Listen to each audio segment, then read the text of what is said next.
Pandian show சீரியலில் இனி நடக்க போகுது அப்படின்னு தான் பார்க்க போகிறோம். இங்கே சரவணன் ரொம்பவே அழுதுட்டு இருக்காரு. இதை பார்த்து தங்கமயில் கேட்குறாங்க, என்னங்க ரொம்ப அழுதுட்டு இருக்கீங்களா? என்ன நமக்கு இருந்து போகிறது உங்களுக்கு பிடிக்கலையா? அப்போ ஒன்று செய்கிறேங்க, எங்கள் வீட்டிலேருந்து வேணால் காசு போட சொல்கிறேன் அப்படின்னு சொல்லிட்டு சீனை போடுறாங்க. அதெல்லாம் ஒன்றும் இல்லை மேலு, வீட்டுக்கு போகிறதுக்கு எனக்கு பிடிக்கல அப்படிங்கிறாங்க. ஓ, அப்போ வேறு எதுவும் பிரச்சனையாங்க? நம்ம பேசாமல் தண்ணி கொடுத்து நம்ம போயிடலாமா அப்படிங்கிறாங்க. ஓ, வாயை முதல்ல கழுவு அப்படிங்கிறாங்க. ஏங்க இப்படி பேசுகிறீங்க அப்படிங்கிறாங்க. இல்லை, நான் எதுக்கு இப்படி இருக்கேன்னு தெரியாமல் பேசிகிட்டு இருக்கேன் அப்படிங்கிறாங்க. ஏங்க நீங்கள் சொன்னா தானங்க எனக்கு தெரியும், இல்லைன்னா எனக்கு எப்படி தெரியும் அப்படிங்கிறாங்க. எங்கள் அப்பாவை வந்து எதிர்த்து வீட்டுக்காரங்க ரொம்ப மானங்கனியமாக பேசிட்டாங்களாம். எங்கள் அப்பா ரொம்ப ஃபீல் பண்ணி ஃபோனை ஒரு மாதிரி வச்சுட்டாங்க. உடனே எங்கள் அம்மாவை கடிச்சு கேட்டால் எங்கள் அம்மா வந்து அப்படி சமாளித்தாங்க. என்னம்மா நடந்துச்சு உள்ளதை சொல்லுன்னு சொல்லும்போது சொல்கிறாங்க, இந்த மாதிரி ராஜி வந்து டியூஷனுக்கு போனாலாம், மீனா வந்து அதுக்கு ஏற்பாடு பண்ணியிருப்பா போல். இதை வந்து எதிர்த்து வீட்டுக்காரங்க ரொம்ப அடிமட்டமாக பேசியிருக்காங்க. அதுபோக ராஜியோட சித்தப்பா வந்து ராஜி வந்து டியூஷன் எடுத்து தான் வந்து சாப்பிடணுமா வைக்கணுமா நீங்கள் எங்கள் வீட்டில் இருந்து எடுத்து போன நகை காணாதா? அதுபோக எங்கள் வீட்டில் எப்படி நகையை மறுபடியும் எடுத்துகிட்டு போகலாம் அப்படின்னு சொல்லியிருக்காங்க. ராஜி மறுபடியும் எடுத்துகிட்டு போனாலா அப்படிங்கிறாங்க. இல்லை, நம்ம கல்யாணத்தோட ராஜியோட அம்மா வந்து மாமாட்ட நகை கொடுத்துட்ருப்பாங்க போல். அதை மீனா நம்ம ராஜி போட்டிருந்தா. அதுக்கப்புறம் சரி வீட்டில் இருந்தால் பாதுகாப்பாக இருக்காதான்னு சொல்லிட்டு லாக்கரில் வச்சது உனக்கு தெரியுமே. ஓ, அந்த நகை தானா அப்படிங்கிறாங்க. ஆமாம் அப்படிங்கிறாங்க. ஏங்க இந்த ராஜிக்கு தேவையில்லாத வேலை, இந்த மீனாவை இப்படி தான் பண்ணுவாங்களா அப்படிங்கிறாங்க. மீனாவை ஏற்கனவே அப்பா சொல்லியிருக்கிறாங்க, டியூஷன் விஷயத்தில் நீ தள்ளிடாதம்மா, ராஜி நான் எடுக்க வேண்டான்னு சொல்லியிருக்கேன், நீ ஏன் ஹெல்ப் பண்ணுறேன்னு சொல்லியாச்சு. ஆனால் ராஜி ஹெல்ப் பண்ணிக்கிட்டே இருந்து இந்த வீடை கஷ்டப்படுத்தால அந்த மீனா ரொம்ப கஷ்டமாக இருக்குது அப்படிங்கிறாங்க. ஏங்க நீங்கள் ஃபீல் பண்ணாதீங்க, நான் பார்த்துக்கிறேன், இதை வேறு மாதிரி டீல் பண்ணிக்கிறேன், இன்னும் அவங்க டியூஷன் எடுக்க மாட்டாங்க, அதுக்கு நான் பொறுப்பு அப்படிங்கிறாங்க. இங்கே பாரு மயில், வீடே ஏகப்பட்ட பிரச்சனையில் போய்ட்டுருக்கு, இதில் நீ ஏதாவது பேசப்போ அது வேறு மாதிரி போயிடும், எதுவுமே வேண்டாம் அப்படிங்கிறாங்க. ஏங்க நீங்கள் என் பக்கத்தில் இருக்கீங்க, பக்கத்தில் இருந்து அழுதுட்டுருக்கீங்க, உங்கள் வீட்டை நினச்சி நீங்கள் நைட்டு பூரா தூங்காமல் உட்காந்துட்டே இருப்பீங்க, நான் அதை பார்த்துக்கிட்டே இருக்கணுமா? உங்கள் ஒய்ஃபாக இருந்து நான் பார்த்துட்டே இருக்கணுமா? நீங்கள் பேசாமல் தூங்குங்க, நான் காலைல பார்த்துக்கிறேன் இதை அப்படிங்கிறாங்க. இல்லை மயில், தான் மாரி எனக்கு ஒரு மாதிரி இருக்குது அப்படிங்கிறாங்க. சரிங்க, கேண்டீனில் பஸ் நின்றுட்டு வாங்க சாப்பிட போவோம் அப்படிங்கிறாங்க. எனக்கு சாப்பாடுக்கு பாடு ஒன்றும் வேண்டாம் மயில், நீ வேணால் போய் சாப்பிட்டு வா அப்படிங்கிறாங்க. ஏங்க நீங்கள் சாப்பிடாம நான் எப்படி சாப்பிடுவேன்? வீட்டில் நீங்கள் சாப்பிட்ட எச்சிலையில் சாப்பிட்ட மாதிரி தான் சாப்பிடுவேன், எச்சி தட்டு தான் சாப்பிடுவேன். அப்படி இருக்கும்போது நீங்கள் சாப்பிடாம நான் சாப்பிடவே மாட்டேங்க அப்படிங்கிறாங்க. மயில் அடம்பிடிக்காத, எனக்கு மனசு சரியில்லை அப்படிங்கிறாங்க. ஏங்க உங்களுக்கும் மனசு சரியில்லை, நீங்கள் சாப்பிடலான்னு நான் மட்டும் எப்படிங்க சாப்பிடுவேன்? எனக்கும் சாப்பாடு வேண்டாம் அப்படிங்கிறாங்க. ஏன் மயில் இப்படி பண்ணுற அப்படிங்கிறாங்க. என் புருஷன் சாப்பிடாம இருக்கும், நான் எப்படி சாப்பிடுவேன்? சாப்பிடவே மாட்டேன், நானும் தமிழ் பெண் தானே அப்படிங்கிறாங்க. சரிப்பா அப்படின்னு சொல்லிட்டு கேண்டீனில் போய் சாப்பிட்றாங்க. அங்கே சாப்பிடாம சரவணன் வந்து பாட்டை பிணைஞ்சிக்கிட்டே இருக்காரு.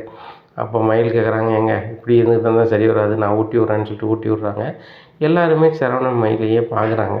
அப்போ சரவணன் சொல்கிறாங்க, இந்த மாதிரி நம்மளே எல்லோரும் பார்க்குறாங்க அப்படிங்கிறாங்க. யார் பார்த்து என்ன போகுது? என் புருஷனுக்கு நான் ஊட்டி விட்றேன், என் புருஷன் பட்டினியாக இருந்தால் எனக்கு தான் வலிக்கும், அவங்களுக்கு வலிக்கும் அப்படிங்கிறாங்க. உடனே இப்படி தங்கமயிலை பார்த்து சிரிக்கிறாரு சரவணன். இப்படி சிரித்த முகமாக இருந்தாங்க, முகமாக நல்லா இருக்குது, சிரிங்க அப்படிங்கிறாங்க. எங்கள் அப்பாவை எதிர்த்து வீட்டுக்காரங்க அசிங்கப்படுத்திட்டாங்கன்னு எனக்கு ரொம்ப கடுப்பாக இருக்குது, நான் மட்டும் இருந்தேன்னா உண்மையிலே வந்து மூஞ்சை உடச்சி விட்ருப்பாங்க மூஞ்சை அப்படிங்கிறாங்க. எனக்கே கோவம் வருது, மாமாவை இப்படிலாம் அசிங்கப்படுத்த அளவுக்கு அவங்க ஆகிட்டாங்களா? அதுக்கு காரணமே இந்த மீனா தாங்க. மீனா வந்து இதே சொல்லி தாங்க, தான் கவர்மெண்ட்டில் வேலை பார்க்கோம், நம்ம யாருக்கும் பயப்பட வேண்டாம், வைக்க வேண்டாம், நம்ம வச்சது தான் வருஷம் அப்படி இப்படின்னு நினச்சிக்கிட்டு இருக்கா. நான் போய்க்கிறேன் வீட்டுக்கு அப்படிங்கிறாங்க. மயிலுங்க பாரு, இருக்க பிரச்சனை போதாதா, நீ ஏதாவது புதுசாக ஒரு பிரச்சனையை கிளப்பாத, விடு அப்படிங்கிறாங்க.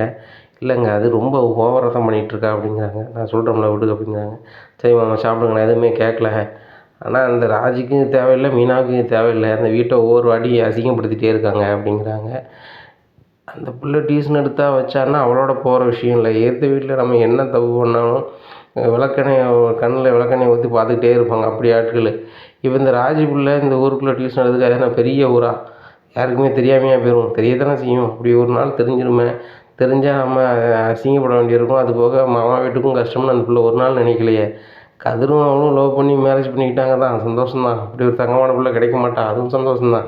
ஆனால் அந்த எடுத்து போன நகையை ராஜியும் பதில் சொல்ல மாட்டேங்கான், இங்கே கதிரும் சொல்ல மாட்டேங்கான், செலவாயிட்டுங்காங்க. அது நகை எவ்வளவோ நகை, நிறைய நகை, இப்பவும் நிறைய நகை. இந்த நகையை அவங்க கேட்டிருக்காங்க, இதை கூட வீட்டில் கொடுத்துருவோன்னு சொல்லுதாங்கன்னு வச்சுக்கோங்க அப்படிங்கிறாங்க.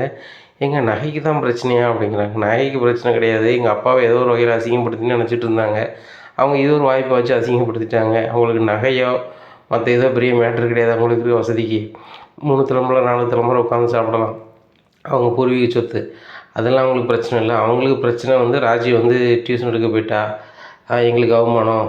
நீங்கள் ஒரு பிள்ளைய கெட்டு வந்துட்ட பிறகு அந்த பிள்ளை உழைப்பில் தான் சாப்பிடுதா அப்படி இப்படின்னு பேசியிருக்காங்க. அப்பா அப்படி ஆளா? அப்பா வந்து சுயமாக உழைச்சி சாப்பிடுத ஆள். யார்கிட்டையும் 5 காசு எதிர்பார்க்க மாட்டார்.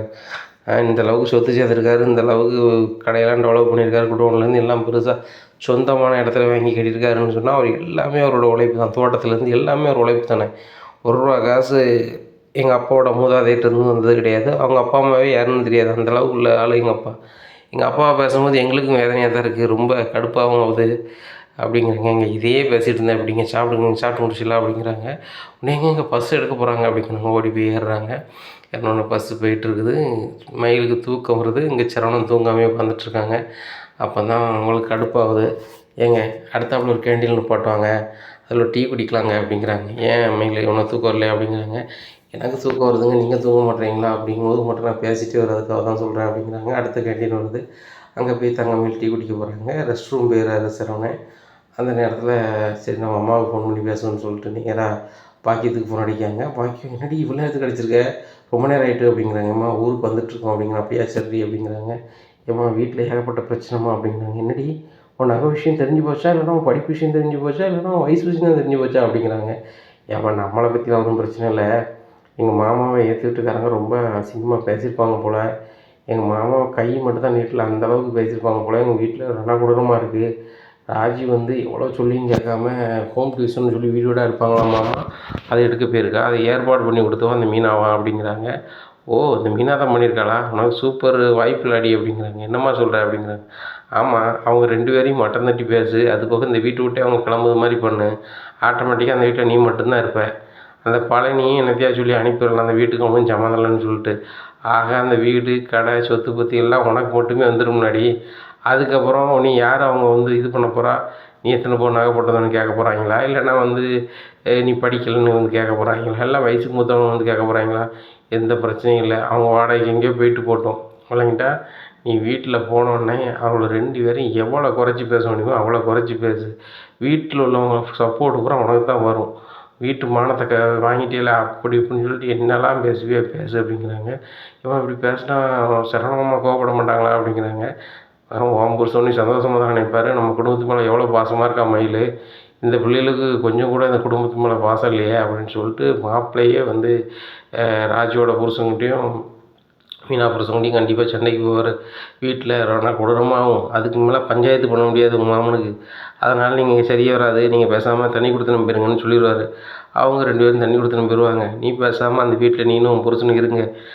அந்த மளிகை கடைக்கும் செந்தில் வர்றது அப்படின்னு நிப்பாட்டேன்னு வச்சுக்கோ, மளிகை கடையிலேருந்து எல்லா கண்ட்ரோலும் உங்கள்கிட்ட வந்துடும். ஏன்னா உன் புருஷனையும் ஒன்று செய்ய சொல்லு. அந்த ஒரு கடைக்கு வேலைக்கு போகிற ஒரு கடைக்கு அங்கே போக வேண்டாம், நம்ம சொந்த கடையை பாருங்கள். செந்தில் தான் போயிட்டார்ல, உங்கள் அப்பாவுக்கு ஹெல்ப்பாக இருங்க. செந்தில் வந்து டெலிவரி பண்ண போகிற மாதிரி போனார், நீங்கள் அப்படி போகாதீங்க. உங்கள் அப்பா எப்படி கல்லால் இருக்காரோ அவர் போனோன்னு நீங்கள் கல்லால் இருங்க. அதுக்கு ஒரு சின்ன பையனை வேலைக்கு வச்சுக்கோங்க அப்படி இப்படின்னு சொல்லி ஒரு மாதிரி டெவலப் பண்ணி கொண்டு போ. அப்படின்னா தான் அந்த வீட்டுடைய சாம்ராஜ்யமும் அந்த வீட்டினுடைய கொத்துச்சாவியும் உனக்கு வரும். இல்லை அப்படின்னா அதை வந்து கிடைக்கிறதுக்கு வந்து தடுக்க தான் செய்வாளுங்க அந்த மீனாவும் ராஜுவும் அப்படிங்கிறாங்க. நீ சொல்லுதாம்மா சரி அப்படி இப்படின்னு இருக்கும்போது ரெஸ்ட் ரூம் போயிட்டு சரவணன் வந்துடுறாங்க. யார்கிட்ட பேசிகிட்டு இருக்க அப்படிங்கிற. அம்மாட்ட தான் அப்படிங்கிறாங்க. அவங்கள தூங்க விடு அப்படிங்கிறாங்க. இல்லைம்மா மனசுக்கு வேதனையாக இருந்துச்சு, நம்ம வீட்டில் இப்படி பண்ணிட்டாங்கன்னு சொல்லி சொன்னேன். எங்கள் அம்மாவும் ரொம்ப வேதனைப்படுத்தாங்க. எப்படி என் ஜமீன்தாரர் இப்படி பேசலாம், நான் அவங்கள சும்மா விட மாட்டேன், நாளைக்கு நான் நேரில் போய் பேச போகிறேன்னு சொல்கிறாங்க அப்படிங்கிறாங்க. ஏன்டி தேவையில்லாமல் பேசுகிறேன், உங்கள் அம்மாட்ட சொல்லி அதெல்லாம் வேண்டான்னு சொல்லிடி. எங்கள் அப்பாவே ரொம்ப மனசு ஃபீல் பண்ணிகிட்ருக்காரு, அந்த விஷயத்தை நினைவுபடுத்த வேண்டாம் விடு. இது எதுக்கு உங்கள் அம்மா அப்பாட்ட சொல்கிற அப்படிங்கிறாங்க. நான் யார்கிட்ட சொல்ல முடியும், நீங்கள் ரொம்ப மன வருத்தத்தில் இருக்கீங்க. எங்கள் அப்பாட்டையும் எங்கள் அம்மாட்டையும் பேசினேன். எங்கள் அப்பா டெல்லியில் இருக்காரா ஒரு பிஸ்னஸ் விஷயமா, எங்கள் அம்மா தான் வீட்டில் இருக்காங்க. அதனால் எங்கள் அம்மா வந்து எனக்கு தெரிஞ்ச போலீஸ் அனுப்புகிறேன், அவங்க எப்படி இப்படி பேசலாம், கம்ப்ளைண்ட் மட்டும் உங்கள் மாமனை கொடுக்க சொல்லு, நான் எல்லாத்தையும் உள்ள வச்சுருக்கேன் அம்மா சொல்கிறாங்க அப்படிங்கிறாங்க. இதெல்லாம் தேவையில்லை. ஒரு 4 நாளைக்கு வரைக்கும் அவங்க நம்மகிட்ட சண்டை போட்டுகிட்டே இருப்பாங்க. ஒவ்வொரு வாட்டியும் கம்ப்ளைண்ட் பண்ணி அலைஞ்சிட்டு கிடக்க முடியாது. அதுபோக எங்கள் அப்பா மளிகை கடை நடத்தார். ஃபுல் அண்ட் ஃபுல்லாக அங்கே இருந்து தான் ஆகணும். காலையில் போகிறாரு மனுஷன், நைட்டு தான் வருவார். அப்புறம் காலையிலே கடைக்கு போகணும். அதுக்கு இடப்பட்ட கேப்பில் அவருக்கு ரெஸ்ட்டே கிடைக்காது. இதில் இருக்கும்போது போலீஸ் ஸ்டேஷன் கலையிறது, கம்ப்ளைண்ட் கொடுக்குறதுலாம் நடைமுறைக்கு சாத்தியம் இல்லை. விட சொல்லு, நம்ம வீட்டுக்கு நம்ம பார்த்துக்கலாம். முதல்ல உங்கள் அம்மாவுக்கு ஃபோன் அடித்து இந்த மாதிரி எதுவும் தேவையில்லைன்னு சொல்லிடு அப்படிங்கிறாங்க. சரிம்மா சரிங்க அப்படின்னு சொல்லிட்டு வைக்கிறாங்க. ஏம்மா அப்படிங்கிறாங்க. என்னடி அப்படிங்கிறாங்க. சும்மையாவது போட்டு வாங்கினம்மா, உங்களுக்கு கெத்து வர்றதுக்கு பண்ணேன், எங்கள் அம்மாட்ட இந்த விஷயத்த சொன்னேன். அவங்க எனக்கு தெரிஞ்ச போலீஸ் ஆஃபீஸர் இருக்காங்க, வர சொல்லி எதிர்த்த வீட்டுக்காரங்கள ரிமாண்ட் பண்ணி விட்டுறேன்னு சொல்கிறாங்க அப்படின்னேன். மாப்பிள்ளை அதுக்கு என்னடி சொன்னார் அப்படிங்கிறாங்க. வேண்டாம் வேண்டாம் ஏற்கனவே பிரச்சனை போயிட்டுருக்கு வேண்டாம் அப்படின்னு சொல்லிட்டாங்க அப்படிங்கிறாங்க. அதானே நல்ல வேலை நீ சொன்ன அப்படி அப்படின்னு சொல்லிட்டு சொல்கிறாங்க. இந்த மாதிரி நம்ம போலீஸுக்கு முன்னாடிச்சு நம்மளை தான் உள்ளே வைப்பான் போலீஸு. ஏம்மா அப்படிங்கிறாங்க. ஒரு புறம் கடை வாங்கி வச்சுருக்கான், ஒருத்தனும் கொடுக்கல. நீ வந்து இன்னொருத்த மேலே கம்ப்ளைண்ட் கொடுக்குறதுக்கு சொல்லுதியா? நான் எப்படி நீ தான் உள்ள வைக்கணும்னு சொல்லிட்டு என்னையும் உள்ள வச்சிருவான். உங்கள் அப்பனுக்கும் ஜாமீன் எடுக்க விட்டுருக்காதே, நீ எடுக்கவே மாட்டேன், நான் காலத்துக்கு நான் ஜெயிலில் தான் கிடக்கணும் அப்படிங்கிறாங்க. அப்பா என்னம்மா செய்கிறாரு அப்படிங்கிறாங்க. அவருக்கு என்னம்மா நல்லா சாப்பிட்டு தூங்கிட்டு கிடக்காரு அப்படிங்கிறாங்க. சுடரும் தூங்கிட்டா நான் தான் தூங்காமல் உட்காந்துருக்கேன் ஒரு நாள் அப்படிங்கிறாங்க. சரிம்மா சரிம்மா தூங்குமா அப்படிங்கிறாங்க. இன்னும் ஃபோன் எதுவும் அடிப்பேன்னு சொல்லிடி, ஃபோன் அடிக்கிற மாதிரி இருந்துச்சுன்னா காஃபி போட்டு குடிச்சிட்டு உட்காந்துருக்கேன், நான் அதுக்கப்புறம் தூங்கின பிறகு எழுப்புனேன் நான் காண்டாயிடுவேன் அப்படிங்கிறாங்க. சரிம்மா சரிம்மா நீ தூங்கு அப்படிங்கிறாங்க. உங்கள் அம்மாட்ட சொல்லிட்டே அப்படிங்க சொல்லிட்டேன் அப்படிங்கிறாங்க.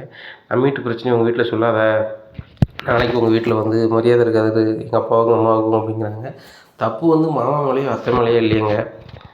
அவமானப்படுத்துனது வந்து நம்ம ஏற்று வீட்டுக்காரங்க, அவங்க மேலேயும் நம்ம கோபம் இருக்க தானே செய்யணும். எங்கள் அம்மாவுக்கும் எங்கள் அப்பாவுக்கும் கடுமையான கோபம் தான் அப்படிங்கிறாங்க. உங்கள் அப்பா தான் டெல்லியில் இருக்காருன்னு சொன்னியே அப்படிங்கிறாங்க. எங்கள் அப்பாவும் கான்ஃபரன்ஸில் வந்துட்டார் அப்படிங்கிறாங்க. உங்கள் அப்பாவும் இல்லை தூங்கலையா அப்படிங்கிறாங்க. எங்கள் அப்பா எங்கள் மேலே உயிரே வச்சுருப்பாரு, அவர் எவ்வளோ பெரிய பிஸ்னஸ் மேனாக இருந்தாலும் சரி தான், எப்போ ஃபோன் அடித்தாலும் உடனே எடுத்துடுவார். எங்கள் அம்மா உடனே கான்ஃபரன்ஸில் போட்டாங்க, நாங்கள் 3 பேரும் பேசினோம் அப்படிங்கிறாங்க. சரி சரி இந்த போலீஸ் அதிகாரி வேண்டாம் அப்படின்னு சொல்கிறாங்க. இன்னும் எவ்வளோ நேரங்க அவங்க ஊருக்கு போகிறதுக்கு அப்படிங்கிறாங்க. மயில் இன்னும் 4 மணி நேரத்தில் போயிடலாம் அப்படிங்கிறாங்க. சரிங்க கொஞ்சம் தூங்குங்க அப்படிங்கிறாங்க. சரி மயில் இன்னும் தூங்கு அப்படின்ட்டு கண்ணை மூடிட்டுருக்காரு, தூக்கமே வரல. ரோட்டையே பார்த்துட்ருக்காரு, எப்போ வீட்டு போவோம் அப்படின்னு சொல்லிட்டு. நம்ம இன்றைக்கி சும்மா விடக்கூடாது, ஏற்று வீட்டுக்காரங்க இன்றைக்கி கை நீட்ட வேண்டியதான் அப்படின்னு சொல்லிட்டு மனசுக்குள்ள அவருக்கு தோணுது. இந்த சூழ்நிலையில மயில்கிட்ட சொல்கிறாங்க, மயில் தப்பாக நினச்சிக்காத, நான் ஜெயிலுக்கு போனால் கூட நீ ஜாமீன் எடுத்துரு அப்படிங்கிறாங்க. ஏங்க என்னங்க சொல்கிறீங்க, ஊர் பக்கத்தில் இறங்க போகிறோம், நீங்கள் ஜெயிலுக்கு போனால் ஜாமீன் எடுத்துன்னு சொல்கிறீங்க அப்படிங்கிறாங்க. இல்லை இல்லை அவங்க வந்து எப்படி எங்கள் அப்பாவை வந்து அவமானப்படுத்தி பேசலாம், எங்கள் அப்பா மேலே என்ன தப்பு இருக்குது? ராஜி வந்து டியூஷனுக்கு போனான்னா ராஜி மேலே உள்ள தப்பு, அது நம்ம வீட்டு கதை, அவன் நம்ம வீட்டு பிள்ளை, அவங்க தான் பிள்ளையே இல்லைன்னு சொல்கிறாங்களா, பிள்ளையே இல்லாதவா வேலைக்கு போனான்னா இவனுக்கு போகட்டானே, இவனுக்கு என்ன திமிரு, இன்றைக்கி நான் வீடு புகுந்து இது பண்ண போகிறேன் அப்படிங்கிறாங்க. அதெல்லாம் தேவையில்லாத விஷயங்கள் நான் பார்த்துக்கிறேன் அப்படிங்க. இல்லை மயில் எனக்கு அவ்வளோதான் மைண்டில் ஓடிட்டே இருக்குது, நைட்டு பூரா தூங்கலை, எனக்கு எவ்வளோ கடுப்பாக இருக்குது தெரியுமா உங்களால் அப்படிங்கிறாங்க. நான் பார்த்துட்டே வரேங்க, நான் பார்த்துக்கிறேன் கொடுங்க மாமா, இதனால மாமாவுக்கு கூட கொஞ்சம் அவமானம் கூட வரலாம் அப்படிங்கும்போது சரவணனால் ஒன்றுமே சொல்ல முடியல. ஏற்கனவே அப்பா மனம் நொந்து போயிருக்காரு, ஒரு ஃபோனில் கூட எங்கள் அப்பாவால் ஒழுங்காக பேச முடியல. அப்படி இருக்கும்போது நான் ஏதாவது பண்ணிட்டேன்னா எங்கள் அப்பா ரொம்ப ஃபீல் பண்ணுவார் அப்படின்னு நினச்சேன். சரிங்க நான் எந்த பிரச்சனையும் பண்ணல, அப்பாவுக்கு எந்த கஷ்டத்தையும் நான் கொடுக்கக்கூடாது, சரவணனும் நல்ல பையன்னு சொல்லிகிட்டு இருப்பார் எங்கள் அப்பா, நானும் எங்கள் அப்பாவுக்கு மனசு கஷ்டத்தை கொடுத்துடக்கூடாது. நம்ம கனிமூணு போகையில் வந்து கதிரும் செந்தில் நினச்சி தான் ஏதோ ரெடி பண்ணி பணத்தை போட்டுருக்கானுங்க. அவனுங்க என்ன வகையில் போட்டாங்க வச்சாங்கன்னு தெரியாது. செந்தில்கிட்ட சுத்தமாக பணம் கிடையாது. கதிரும் வந்து கஷ்டப்பட்டு அந்த உணவு பண்ண வேலைக்கு தான் போகிறான். அதை எப்படி சமாளிக்கிறது வைக்கிறதுன்னு சொல்லிட்டு நான் ஊருக்கு வந்தேன். இங்கே ஏற்று வீட்டுக்காரன் இப்படி பண்ணியிருக்கானுங்க அப்படிங்கிறாங்க. மயில் சொல்கிறாங்க, எங்க அந்த பிரச்சனையில் இதை ஏன் நினைக்க போகிறாங்க, இதெல்லாம் பெரிய அமௌண்ட்டாக அவங்க நினைக்க மாட்டாங்க தெரிஞ்சாலும் கூட அப்படிங்கிறாங்க. நம்ம அப்படி விட்டுற முடியாதுல்ல மயில், எப்படியாவது அந்த பணத்தை புரட்டி கதிர்கிட்ட கொடுக்கணும், கதிர் எப்படி செஞ்சான்னு தெரில அப்படிங்கிறாங்க. எங்கள் கூட பிறந்த தம்பிக்கெலாம் பணத்தை ரிட்டர்ன் கொடுக்கணுமா அப்படிங்கிறாங்க. மயில் அவன் பணம்னா பிரச்சனை இல்லை, வேறு யாரும் பணத்திட்ட வாங்கி கொடுத்துருந்தானா அப்படிங்கிறாங்க. கொடுத்தா அவன் கொடுத்துட்டு போகிறான், ஏன் அண்ணன் ஹனிமூன் போது தம்பி செலவு பண்ண மாட்டானா அப்படிங்கிறாங்க. இங்கே பாரு மயில், அவன் கோடிக்கணக்கில் வச்சுருக்கான், லட்சக்கணக்கில் வச்சுருக்கான்னா சொல்லலாம். அந்த பையனே வந்து உணவு டெலிவரி பண்ணி கஷ்டப்பட்டு இது பண்ணிகிட்ருக்கான். நான் தான் அவனுக்கு ஹெல்ப் பண்ணணும் கூட பிறந்தானா, நான் பண்ணல. ஹனிமூனுக்கு அவங்கெல்லாம் வராமல் நான் போக மாட்டோம்னு இருந்தேன். அப்போ அவனு 2 பேரும் நீங்கள் போயிட்டு வானே, அன்னி கூட தனியாக போயிட்டு வானேன்னு சொல்லுதானுங்க, அந்த மனசு வேணும்ல அப்படிங்கிறாங்க. 4 மணி நேரம்னு சொன்னீங்க, பேசி இப்போ 3 மணி நேரம் ஆயிடுச்சு, இன்னும் 3 மணி நேரத்தில் ஊர் வந்துடுங்க அப்படிங்கிறாங்க. சரி ரைட்டு, கொஞ்சம் கண்ணசருது மயில் அப்படின்ட்டு அப்படி தூங்குறாரு. மயிலும் தூங்கிடுறாங்க. ஊரை தாண்டி அடுத்த ஊரில் கொண்டு விட்டுறாங்க. உடனே என்னங்க விடியற்காலமே 4 மணிக்கு இங்கே கொண்டு விட்டாங்க அப்படிங்கிறாங்க. ஒரு வண்டியுமே வரல, கையில் காசே இல்லை. அப்போ ஒவ்வொரு வண்டியாக மறிக்கிறாங்க, ஒரு வண்டி நிற்கல, ஒரு கார் வழியாக நின்றுது. அப்போ குண்டுக்குடி பகுதிக்கு எவ்வளோ வரும் அப்படின்னு கேட்குறாங்க. 3000 கேட்குறாங்க. என்னென்ன சொல்கிறீங்க, சென்னையிலேருந்து நாங்கள் 2 பேர் வரதுக்கே 3000 தான் இருக்குது, நீங்கள் என்ன இதுக்கு 3000 கேட்குறீங்க அப்படிங்கிறாங்க. தம்பி நேரத்தில் அந்த டயத்தில் வந்து நாங்கள் கூட்டி போனோம்னா அவ்வளோ பணம் தந்தால் கூப்பிட்டு போகிறேன் அப்படிங்கிறாங்க. இல்லைண்ணே வேண்டாம் அப்படிங்கிறாங்க. இங்கே மயில் அப்படி ஒரு மாதிரி ஃபீல் பண்ணுறாங்க, இவ்வளோ நேரத்தில் நிற்கிறதுக்கு பயமாக இருக்க மாதிரி ஃபீல் பண்ணுறாள் அப்படின்னு சொல்லிட்டு பரவாயில்ல வாங்க அப்படிங்கிறாங்க. பாக்கெட்டை பார்க்குறாங்க, பாக்கெட்டில் பணம் கம்மியாக இருக்குது. சரி நம்ம வீட்டில் வாங்கி கொடுத்துடலாம் அப்படின்னு சொல்லிட்டு காரில் எடுத்து போகிறாங்க. நேராக காரில் போய் இறங்குறாங்க. இறங்குனோடனே வீட்டு பார்க்குறாங்க, வீட்டில் யாருமே இல்லை. எல்லாருமே வந்து அவங்க ரூமில் தூங்கிட்டு இருக்காங்க. எப்படி பணம் வாங்கி கொடுக்குறதுன்னு தெரியலையே, யார்கிட்ட வாங்கி கொடுக்கணும்னு புரியல அப்படின்னு சொல்லிட்டு முழிச்சிட்ருக்காரு. உடனே வாடகை டாக்ஸிக்காரர் சொல்கிறாரு, என்னங்க பணம் இன்னும் தரல அப்படிங்கிறாங்க. இவங்க வரேன் அப்படின்னு சொல்லிட்டு நேராக சமையல் கட்டுக்கு போகிறாங்க. அங்கே உள்ள மசாலா டப்பாவில் பூரா பணம் தேடுறாங்க. ஒன்றுமே இல்லை, ரூபா கூட இல்லை. அப்போ வேறு வழியே தெரியல. கோமதிக்கு ஃபோன் அடிக்கிறாங்க சரவணன். ஹலோ அப்படிங்கிறாம்மா, நான் வீட்டுக்கு வந்துட்டேன் அப்படிங்கிறேன். சரி சரவணா வீட்டுக்குள்ளே வா அப்படிங்கிறாங்க. இல்லைம்மா வந்துட்டேன், காரில் வந்தேன், காருக்கு 3000 கொடுக்கணும், என்கிட்ட 2000 இருக்குமா, ஒரு 1000 வேணும் அப்படிங்கிறேன். டேய் சென்னையிலேருந்தே கார்லேயே வந்தேன் அப்படிங்கிறாங்க. இல்லைம்மா நம்ம ஊரை தாண்டி போய் இறங்கிட்டேன், அவங்க அன்டைம் ஒன்று 3000 கேட்டாங்க, எனக்கு 2000 தான் இருக்குமா அப்படிங்கிறேன். இது வரேன் அப்படின்னு சொல்லிட்டு பாண்டியம் சட்டப்பை வீட்டில் பணம் எடுத்து கொண்டு கொடுக்காங்க. உடனே டேய் சரவணா இவ்வளோ பணமாடா அப்படிங்கிறாங்க. ஆமாம்மா அப்படிங்கிறாங்க. கார் டிரைவர்கிட்ட கொண்டு கொடுக்காங்க. எங்கள் பக்கத்து ஊர்லேருந்து கொண்டு வரதுக்கு 3000 கேட்பீங்களா அப்படிங்கிறாங்க. ஏம்மா அன்டயத்தில் கண் முழிச்சு ஓட்டுறேன், இவ்வளோ பணம் இருந்தால் தான்மா ஓட்டுவேன், என் உயிர் கூட உத்தரவாதம் கிடையாதும்மா, அப்படி வேலை பார்த்துட்ருக்கேன், நீங்கள் பணத்தை பற்றி பேசிகிட்ருக்கீங்க அப்படிங்கிறாங்க. சரி சரி போய்ட்டு வாங்க அப்படிங்கிறாங்க. சரவணா மயிலே பல்ல விளக்கிட்டு வாங்க, நான் உங்களுக்கு தோசை விட்டு தரேன் அப்படிங்கிறாங்க. உடனே மயில் சொல்கிறாங்க, இல்லை அத்தை நான் குளிச்ச ஒரு தான் சாப்பிடுவேன், முதல்ல எல்லோரும் நீங்கள் வந்து ஒழுங்காகவே சாப்பிட்ருக்க மாட்டேங்க, இன்றைக்கி நான் சமையல் பண்ணுறேன் அத்தை, நீங்கள் கிச்சனுக்குலாம் வர வேண்டாம், நீங்கள் ரூம்லேயே இருங்க, நான் எல்லா சாப்பாடுமே ரூமுக்கே கொண்டு வந்துடுறேன் அப்படிங்கிறாங்க. அதெல்லாம் வேண்டாமா, நீனும் சரவணனும் சென்னைக்கு போய்ட்டு வந்திருக்கீங்க, உங்களுக்கே ரொம்ப வசதியாக இருக்கும், நீங்கள் 2 பேரும் ரெஸ்ட் எடுங்கம்மா, நான் வந்து உங்களுக்கு சமைச்சு தரேன் அத்தை, இன்னும் ஒரு 1/2 மணி நேரம் கழிச்சு சமையல் வேலையை ஆரம்பிச்சிருவேன் அப்படிங்கிறாங்க. இல்லை அத்தை நானும் இப்போ உடனே சமைக்க போகிறேன் அப்படிங்கிறாங்க. மயில் நான் சொல்லது கேளு நீ அப்படிங்கிறாங்க. இல்லை அத்தை அப்படிங்கிறாங்க. பாரு ராஜி மீனாவை தான் என் சொல்ல கேட்க மாட்டாங்க, அவங்க சௌரியத்துக்கு ஆடுதாங்க, அதே மாதிரி நீனும் இது பண்ணாதம்மா, நான் சொல்லுது நீ கேளு அப்படிங்கிறாங்க. அத்தை நான் ராஜி மீனா மாதிரி இருக்க மாட்டேன், இந்த வீட்டோட மூத்த மருமகன், நான் தான் எல்லா பொறுப்பெடுத்தும் செய்வேன், நீங்கள் சொல்லுது நான் கேட்கேன், அன்றைக்கி ரெஸ்ட் எடுக்கணுமா எடுக்கேன், நாளையிலேருந்து வேலை செய்யணுமா செய்கிறேன், என்ன சொல்லணுமா சொல்லுங்க, என்கிட்ட சொல்லுங்கள், இந்த ராஜி மீனி நம்பாதங்க, அவங்க இந்த வீட்டுக்கு எதிராக தான் இருக்காங்க அப்படிங்கிறாங்க. இல்லைம்மா இந்த விஷயத்த வந்து அவள் என்கிட்ட சொல்லியிருக்கணும், நான் அவள்கிட்ட ஃப்ரெண்ட்லியாக தானே பேசுகிறேன் அப்படிங்கிறாங்க. ஆமாத்த நீங்கள் என்கிட்ட கூட நல்லா பேச மாட்டியே, ராஜி மீனாட்டம் அவ்வளோ பேசுவீங்க, அவங்க உங்ககிட்டயே சொல்லலைன்னா அப்போ அதில் கள்ள இருக்கலாத்த, அதனால் வந்து அவங்ககிட்ட சரியாக பேசாதீங்க, இன்னுமே எதுனாலும் வேணும், இனி வேணும்னாலும் நீ மயில்னு கூப்பிடுங்க, நான் வந்துடுறேன், கோயிலுக்கு போகணுமா நான் கூட வரேன் அத்தை, எங்கே போகணுமோ நான் கூட வரேன், அவங்களுக்கு என்ன ஹெல்ப் பண்ணணுமோ நான் பண்ணுறேன், அவங்கள மட்டும் கூப்பிடாதீங்க, அவங்களுக்கு ரொம்பவே இதாக இருக்குது, நிறைய படிச்சிருக்கேன் வச்சுருக்கேன்னு சொல்லிட்டு அந்த திமிரு வந்துடுது அப்படிங்கிறாங்க.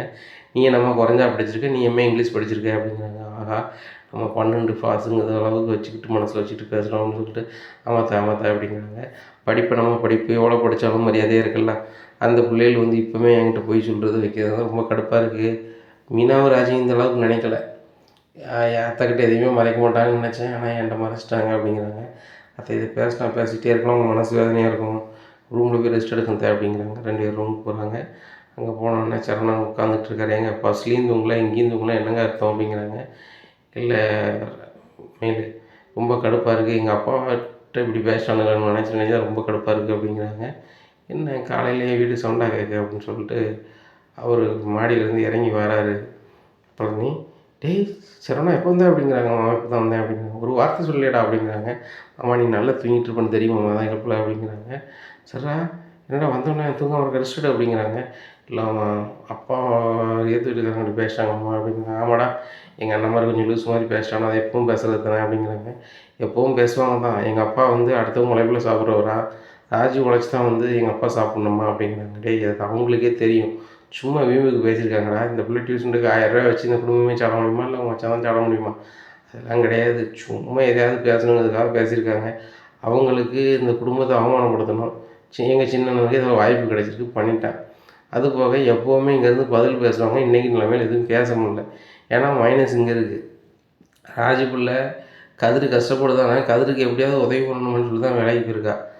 அவங்க புருஷன் முன்னாடி கணக்கை பார்த்தா அவனை இவன் விட்டு விட்டுக்கூடாதுன்னு நினைக்க, அவளை இவன் விட்டு விட்டுக்கூடாதுன்னு நினைக்கான், இவளை அவன் மாற்றி விட்டு விட்டுக்கூடாதுன்னு நினைக்காங்க.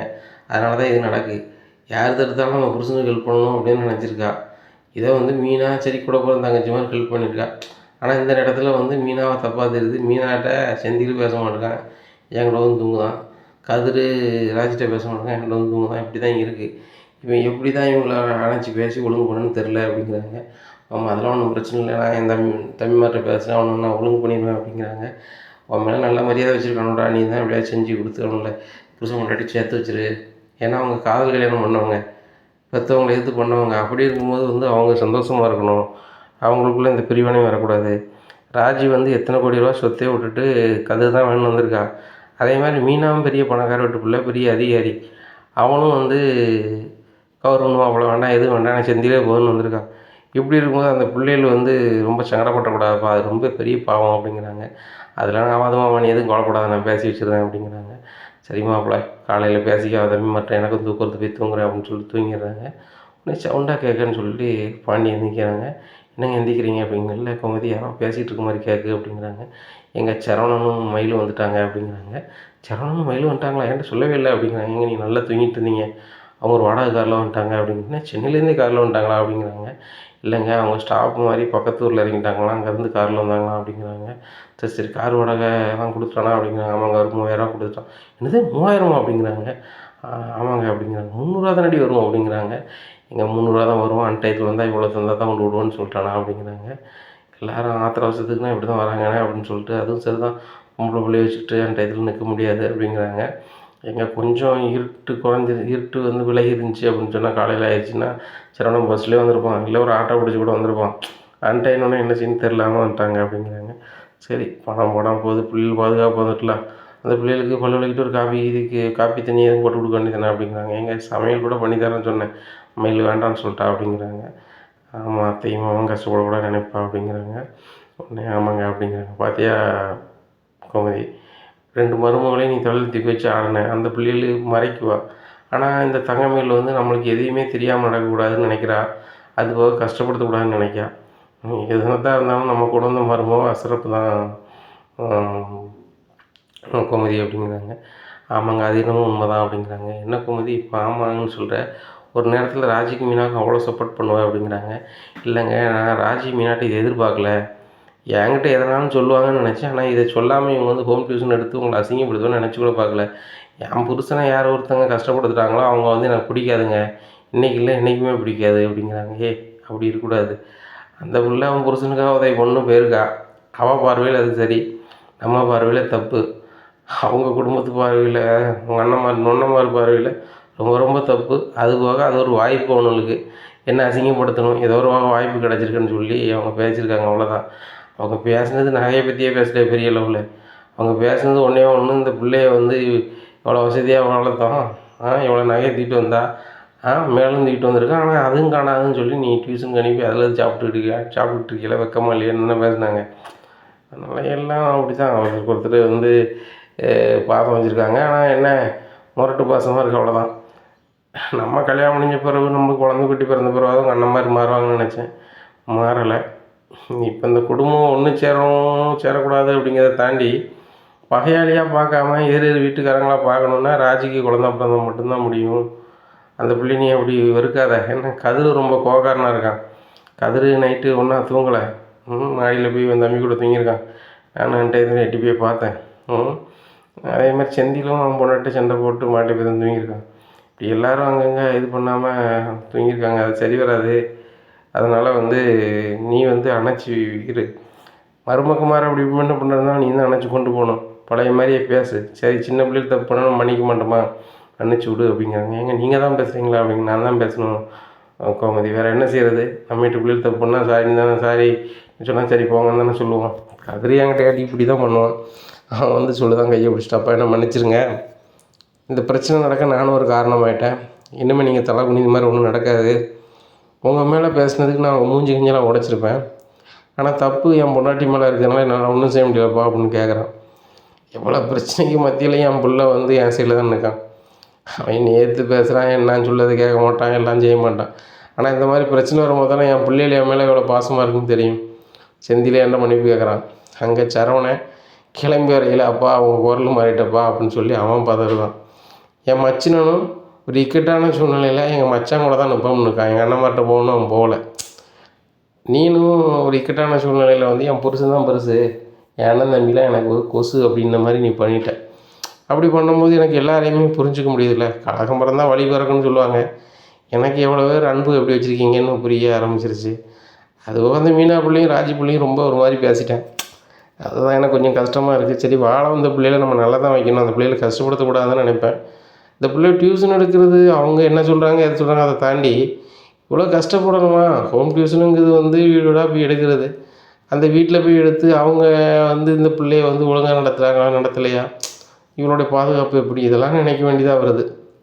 இன்னும் இந்த பிள்ளை டியூஷன் எடுக்காது தான், இருந்தாலும் அந்த பிள்ளைய நம்ம கஷ்டப்படுத்திட்டோமோ, முதல்ல எங்கள் வீட்லேயே டியூஷனுக்கு விட்டுருக்கலாமோ, இவனை ஏற்றுட்டுக்காரனோ என்னமோ சொல்லிட்டு போகிறான்னு பண்ணியிருக்கலாமோன்னு நினைக்க வேண்டியது வருது அப்படிங்கிறாங்க. ஏங்க நீங்கள் தான் பேசுனீங்களா அப்படிங்கிறாங்க. ஆமாம் கோமதி, அவனுங்களுக்கு நம்ம சரியான ஆப்பு வைக்கணும்னா வேறு வழி கிடையாது. என் வீட்டு புள்ள வந்து இன்னொரு இடத்துல ஹோம் டியூஷன் எடுக்கும் தானே நீ வந்து ஹோம் டியூஷன் எடுக்க வைக்கன்னு சொல்லுத. இலவச டியூஷன் போடும். 5 ரூபா காசு வேண்டாம். அவள் அழகா எடுக்கட்டும். கஷ்டப்பட்ட பிள்ளைகள் பூரா எடுக்கட்டும். அதுக்கப்புறம் சொல்லுவாங்களா, என் மருமக வந்து டியூஷன் எடுத்து நான் சாப்பிடணும்னு அவசியம் இல்லை, இலவசமாக டியூஷன் எடுக்கா அப்படின்னு நம்ம சொல்லுவோம். மாதம் மாதம் நீ வந்து அவளுக்கு என்ன டியூஷன் ஹோம் டியூஷன் எடுப்பாளோ, ஒரு ஆளுக்கு எவ்வளோக்கு எடுப்பாளோ அதே பணத்தை சம்பளமாக நீ கொடுத்துருக்க மதி, நான் உனக்கு தந்தது அப்படிங்கிறாங்க.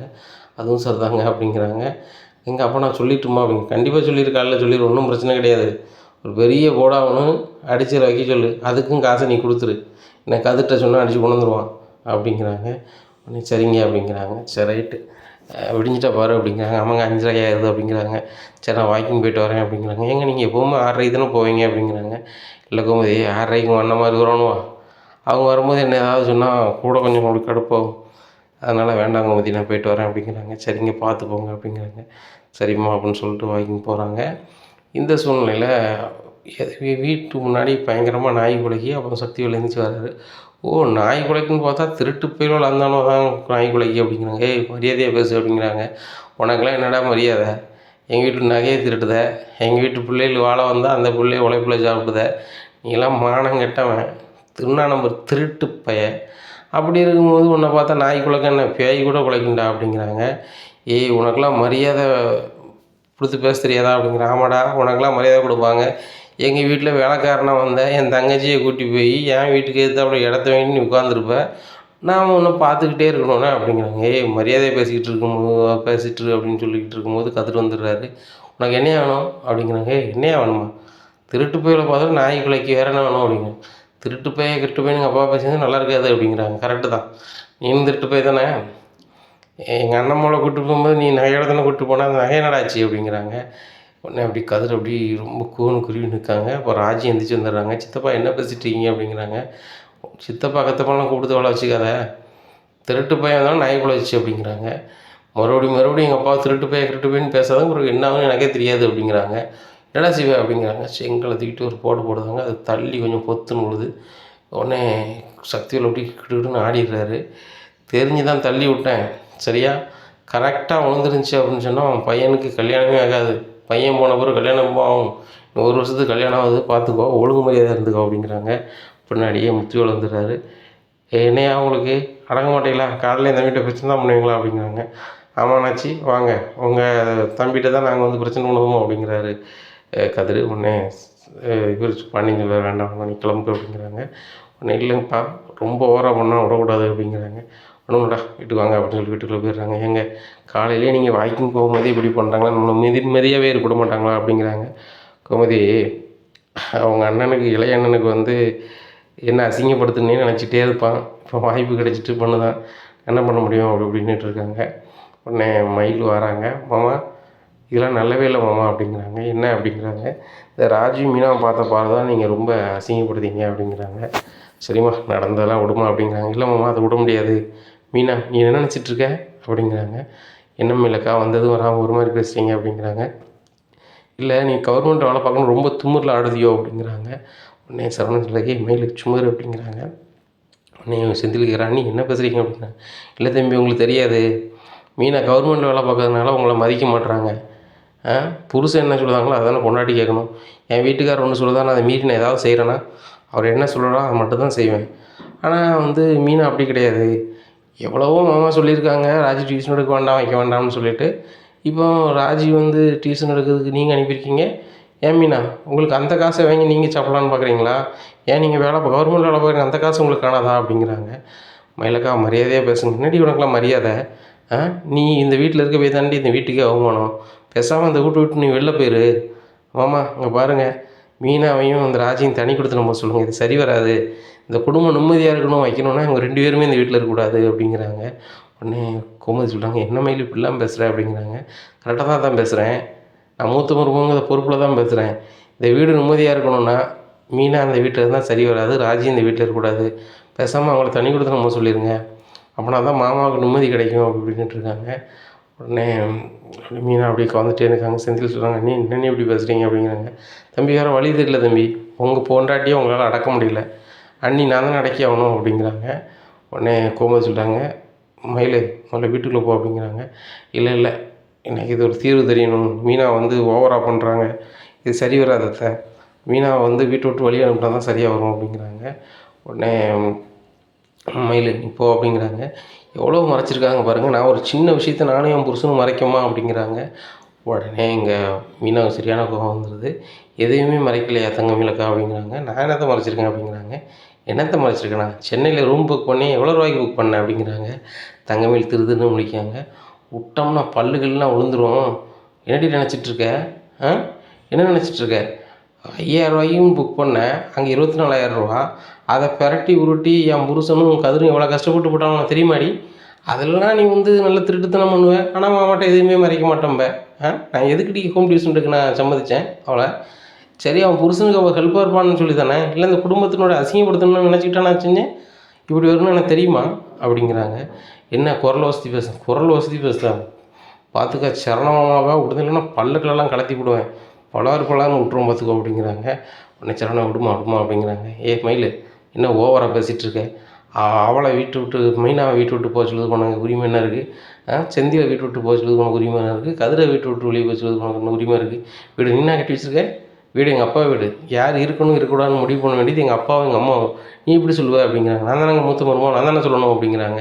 உடனே கோமதி சொல்கிறாங்க, "இங்கே பாரு மயிலு, எல்லோரும் கூட்டு குடும்பத்தில் இருக்கணும்னா ஒரு சில விஷயங்களை அனுசரித்து தான் போகணும், ஒரு மேடு பள்ளங்கள் இருக்கும், ஏதோ தெரியாமல் செஞ்சிட்டா ராஜி, அத்தை தெரியாமல் 2 வாட்டியாக செய்வாங்க, எல்லாமே மீனா தான் சப்போர்ட் பண்ணுறாங்க, மீனா இருக்கிற வரைக்கும் இந்த குடும்பம் சரி வராது ஆண்டி அத்தை" அப்படி இப்படிங்கிறாங்க. இங்கே கண்ட்ரோல் பண்ண முடியாமல் மீனா அந்த ஆளை பலார்னு ஒன்று போடுதாங்க. "என்னடி நானும் பார்த்துட்டே இருக்கேன், ஓவராக பேசிகிட்டு இருக்க, நானும் சகிச்சு போய்கிட்டே இருக்கேன்னா நீ வந்து அதுக்கு மேலே ஏறி ஏறி பேசிகிட்டு இருப்பியா? மாமா நீங்கள் தப்பாக நினச்சாலும் பரவாயில்ல, இந்த மயில் நான் சும்மா விட மாட்டேன்" அப்படின்னு சொல்லிட்டு கடுப்பில் வந்து மறுபடியும் 4 பூசை கொடுக்கறதுக்கு போகிறாங்க. விடுமான்னு சொல்லிட்டு விலகி கூட்டி போயிடுறாங்க. உடனே பாண்டியன் சொல்கிறாங்க, "ஏம்மா நீங்கள் ஏம்மா உங்களுக்குள்ளே சண்டை போட்டுட்ருக்கீங்க?" அப்படிங்கிறாங்க. "பார்த்தீங்களா மாமா என்னெல்லாம் பேசுகிறாங்கன்னு சொல்லிட்டு" அப்படிங்கிறாங்க. "அப்படி மயில் என்னம்மா தப்பாக பேசிட்டா?" அப்படின்னு கேட்குறாங்க. "மாமா அப்போ அவன் தப்பாகவே எதுவும் பேசலையா?" அப்படிங்கிறாங்க. "இந்த வீடு நிம்மதியாக இருக்கணும்னு சொன்னால் எல்லோரும் தண்ணி கொடுத்துன்னு போகணும்னு சொல்லியிருக்கா, இதில் என்ன தப்பு இருக்குது?" அப்படிங்கிறாங்க. உடனே கோமதி கேட்குறாங்க பாண்டியன்ட்ட, "என்னங்க எப்படி பேசுகிறீங்க? அப்போது இவங்களை தண்ணி கொடுத்துடும் போதில் உங்களுக்கு விருப்பம் தானா?" அப்படிங்கிறாங்க. "இந்த வீடு நிம்மதியாக இருக்கணும்னா நிம்மதியை கெடுக்கிறவங்க தண்ணி கொடுத்துடும் போதில் என்ன தப்பு இருக்குது?" அப்படிங்கிறாங்க. "ஏங்க இன்னைக்கு காலைல ஒரு மாதிரி பேசுனீங்க, இப்போ ஒரு மாதிரி பேசுகிறீங்க" அப்படிங்கிறாங்க. "நான் பேசினேன் தான், அந்த பிள்ளைகிட்ட மன்னிப்பு கேளு, அந்த ராஜி வேணாம் வீட்டில் டியூஷன் இருக்கட்டும்னு சொன்னேன் தான், ஆனால் வந்து மயில் பேசுறதும் கரெக்டாக தானே இருக்குது, இந்த வீட்டு நிம்மதியை கெடுக்கிறவங்க வந்து வெளியே இருந்தாங்கன்னா இந்த வீடு நிம்மதியாக தானே இருக்கும்" அப்படிங்கிறாங்க. "ஏங்க அவங்க மட்டும் தண்ணி கொடுத்துட்டு வந்தால் மட்டும் இந்த வீடு நிம்மதியாயிருமா? இல்லை ஏற்று வீட்டுக்காரங்க நம்ம இதுக்கு நிம்மதியை இறக்கி விட்ருவாங்களா? இதுக்கு ஒரே தீர்வு தாங்க, நம்ம வீட்டை காலி பண்ணி நம்ம தோட்டத்து பக்கத்தில் வீட்டை கட்டி இருக்கிறது மட்டும்தான் ஒரே தீர்வு" அப்படிங்கிறாங்க. உடனே கரையானுக்கு போய் இந்த வீட்டெல்லாம் கொளுத்த முடியாது கோமதி, நம்ம வீட்டில் உள்ள பிள்ளைகள் சரியில்லாமல் தான் வந்து ஏற்று வீட்டுக்காரங்க மட்டும் பேசுகிறாங்க, இல்லைன்னா நம்மக்கிட்ட டஃப்பு கொடுக்க முடியாமல் அவங்க தான் வீட்டுக்குள்ளே போயிட்டுருப்பாங்க, உனக்கே தெரியும் அப்படிங்கிறாங்க. உடனே ராஜி சொல்கிறாங்க, "இன்னுமே என்ன வச்சு பிரச்சனை இல்லாதவமா, இனிமேல் நான் டியூஷன் எடுக்க மாட்டேன், என் புருஷனே ரொம்ப ஃபீல் பண்ணிட்டாரு, இனிமேல் நான் என் வாழ்நாளில் உங்களை கேட்காம வைக்காமல் நான் எதுவுமே செய்ய மாட்டேன்" அப்படிங்கிறாங்க. "சரிம்மா நானும் உங்கள் மனசை கஷ்டப்படுத்துன்னு கிடையாது, என்ன உங்கள் வீட்டில் நம்ம ஏதாவது பண்ண போனால் ரொம்ப அசிங்கமாக மனங்கனியாக பேசுவாங்க அப்படிங்கிறதுக்கு பயந்து போய் தான் நீ நான் டியூஷன் எடுக்க வேண்டாம் வைக்க வேண்டாம்னு சொன்னோமா, வேறு ஒன்றும் இல்லை, நான் டியூஷன் எடுத்தால் ஆகணும் அப்படின்னு சொன்னால் நம்ம வீட்டிலே டியூஷன் எடுமா, ஆனால் யாருக்கும் காசு வாங்கக்கூடாது, நீ நினைக்கலாம் அப்போ நம்ம எப்படி கதிருக்கு ஹெல்ப் பண்ண முடியும், வீட்டுக்காரனுக்கு ஹெல்ப் பண்ண முடியும்னு நினைப்பேன், மாதம் ஒரு பிள்ளைக்கு எவ்வளவு நீ ஹோம் டியூஷன் வாங்கினியோ எத்தனை பிள்ளை வருதோ மாமா தந்துடுவேன்" அப்படிங்கிறாங்க. இதை கேட்ட தங்கமயில் ரொம்பவே ஷாக்காகிறாங்க. இனி என்ன நடக்கும் பன்னீர்செல்வம் குடும்பத்தில் அப்படிங்கிறத பொறுத்திருந்து பார்க்கலாம். நம்ம சேனலை நீங்கள் மறக்காமல் லைக் அண்ட் சப்ஸ்கிரைப் பண்ணுங்கள். நன்றி, வணக்கம்.